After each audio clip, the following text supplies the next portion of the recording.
नमस्कार। राम राम।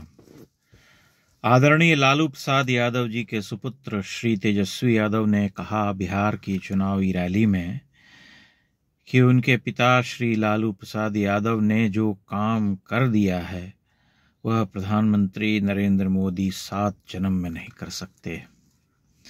कितनी अच्छी बात कही है उन्होंने।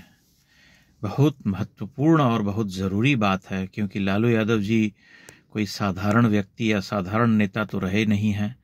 उन्होंने जो काम किए हैं बिहार में, उस काम का डंका तो आज तक बज ही रहा है। आप जानते ही हैं 10,000 करोड़ का चारा घोटाला जिसमें वो दोषी हैं, जमानत पर चल रहे हैं। जब उन्हें अदालत में पेश होना होता है तब व्हील चेयर पर बैठ जाते हैं। बाकी सब जगह चुनाव प्रचार करते हैं, सुबह सैर सपाटे के लिए जाते हैं, तब उनके पाँव में कोई समस्या नहीं होती है। लैंड फॉर जॉब स्कैम में अलग से ही मामला चल रहा है। और जो लोग बड़े सेक्युलर और नई जातीय चेतना के मुखर स्वर बनकर के इस देश में महान पत्रकारिता कर रहे हैं और लालू यादव जी को एक बहुत ही महत्वपूर्ण नेता मानते हैं, उन सब की बात तो खैर निराली ही है।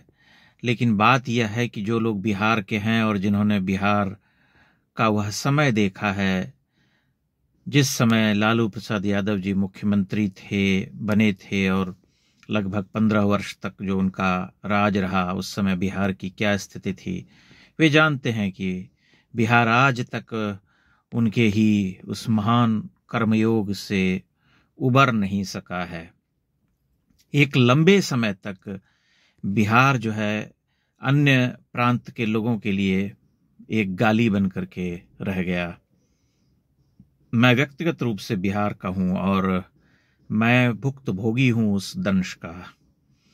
मैंने देखा है अपने जीवन में कि किस तरह से बिहार और बिहारियों को घृणा और हेय दृष्टि से देखा जाता है। कहीं भी आप चले जाइए, हालत यह है कि आज भी बहुत सारे लोग जो दिल्ली में और यहाँ वहाँ काम करते हैं, बहुत सारे लोग उनमें से ऐसे हैं जो अपनी पहचान छुपाते हैं। वे ये नहीं बताते कि वे बिहार से हैं, क्योंकि बहुत सारे लोग जो होते हैं अन्य प्रांतों के, वे मानते हैं कि अच्छा बिहार से हो यानी लालू लैंड से हो, यानी कुछ गड़बड़ी है, कोई चोरी उचक्कागिरी करते होगे, बेईमानी करते होगे, झपटमारी करते होगे, कुछ करते होगे। बिहार में जिस समय लालू प्रसाद यादव जी का राज था, उस समय जो आतंक और जो अपराध की घटनाएं थीं, वे इतनी सामान्य और इतनी आम हो चुकी थीं जिनके बारे में कुछ कहना अभी व्यर्थ होगा। पटना में हालत यह थी कि जो अंडा बेचने वाला सड़क पर होता है, जो उबले हुए अंडे बेचता है, उस जैसे व्यक्ति का भी अपहरण हो जाता था। उससे 500 रुपए फिरौती मांगी जाती थी कि 500 रुपए दो तब छोड़ेंगे। ये हालत थी। बड़े बड़े डॉक्टर्स के बेटों के अपहरण की घटनाएं तो तब आम थी। जो व्यवसायी होते थे उनके घर से अपहरण की घटनाएं आम थी। फिरौती वसूली आम थी।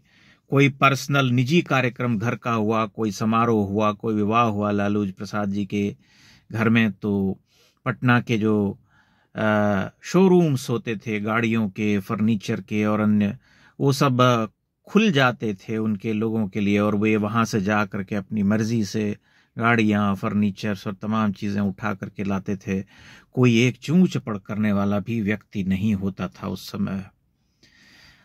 बिहार को पूरी तरह से जंगल राज में बदल करके, वहां की पूरी शैक्षणिक व्यवस्था को तहस नहस ध्वस्त करके, जो भी उद्योग धंधा था उसको पूरी तरह से तबाह करके बिहार के लोगों को पलायन करने के लिए विवश करने वाले व्यक्ति का नाम था लालू प्रसाद यादव जी, जिन्होंने उस राज्य को कुछ नहीं दिया, पूरी तरह से खोखला कर दिया, पूरी तरह से उसे नष्ट कर दिया, जिससे कि उबरते उबरते आज तक बिहार उबर नहीं सका है।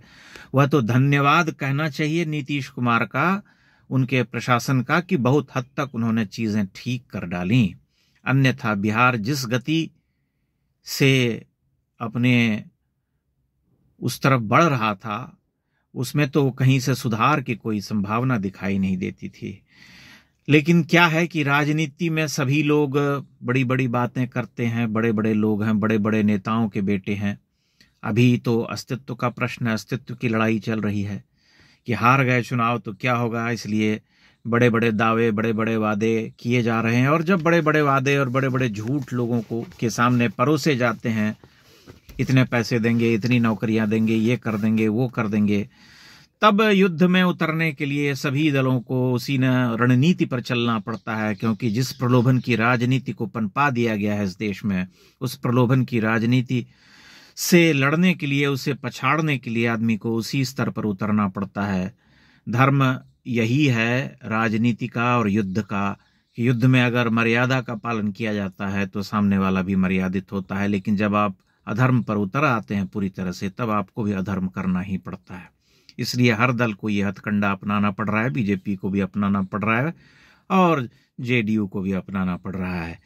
लेकिन इस महान सत्य से कोई इनकार नहीं कर सकता कि बिहार को पूरी तरह से सांस्कृतिक रूप से, औद्योगिक रूप से एक सभ्यता के रूप में नष्ट करके नेस्तनाबूद कर देने वाले राजनेता का नाम लालू प्रसाद यादव है, जिन्होंने एक राज्य को, एक समृद्ध राज्य को, एक प्रतिभाशाली लोगों से भरे हुए राज्य को पूरी तरह से तबाह करके रख दिया था एक समय में। और आज उनके ही पुत्र जो हैं अपने राजनीतिक अस्तित्व के लिए संघर्ष कर रहे हैं और कह रहे हैं देश के एक यशस्वी प्रधानमंत्री को, एक कर्मठ और कर्तव्यनिष्ठ प्रधानमंत्री को, जो निरंतर कार्य करते हुए इस देश को बहुत आगे लेकर के चले गए हैं। किसी राज्य की तो कोई बात ही नहीं है कि आप 7 जन्म में भी मेरे पिता के समान कार्य नहीं कर सकते। तो यह सब जो है भारतीय राजनीति का वर्तमान जो हाल है, उसका स्वरूप आप कह सकते हैं। उसमें आप कुछ कह नहीं सकते, कुछ कर नहीं सकते, जिसे जो मन में आता है वह कहता है। लेकिन बिहार के लोगों को यह समझना चाहिए, और मेरे कहने की कोई बात नहीं है, मैं मानता हूं कि वहां की जनता काफी समझदार है, काफी बुद्धिमान है। उसे पता है कि कौन उसके लिए काम करने वाला है और कौन एक बार सत्ता में आने के बाद अपने सारे वादे भुला करके एक सिरे से सिर्फ अपने परिवार के हित के लिए लूट खसोट की नीति अपनाने वाला है। इसलिए बिहार की जनता सोच विचार करके, समझ करके वोट करेगी, यह कहने की कोई बात नहीं है।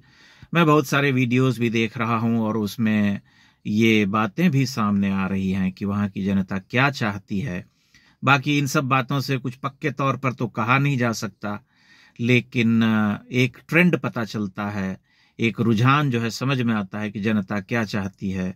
और मैं यह भी मानता हूं कि बहुत हद तक बिहार के लोग जातिवाद करते हुए भी इस सत्य को देख रहे हैं कि कौन उनका भला कर सकता है। इसलिए आने वाले दिनों में बहुत जल्दी ही सब कुछ स्पष्ट हो जाएगा कि बिहार क्या चाहता है, वहां के लोग क्या चाहते हैं, किस तरह की राजनीति करना चाहते हैं। मैं आशावान हूं कि वे निश्चय ही कुछ ठीक चुनाव करेंगे।